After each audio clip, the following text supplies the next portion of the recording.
I'm going to show you how to create a shared workspace on CapCut. So if you find this video helpful, don't forget to subscribe and like it. So basically all you need to do is go to CapCut.com and create your account or log into your CapCut account. And then right here at the left, you will see your spaces.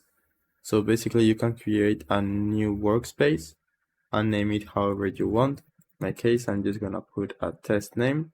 And then right here you can invite members, so you can just enter their email address and you can give them different permissions like admin or collaborator, and after that you just need to create the space, and this will allow any member inside this workspace to edit your content together, so you can upload, share and manage all your materials at the same workspace.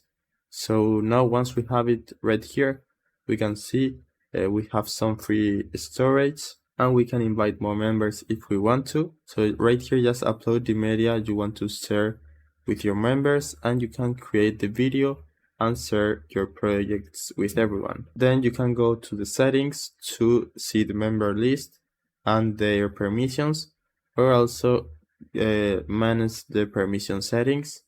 So that's it. I hope it was helpful and thanks for watching.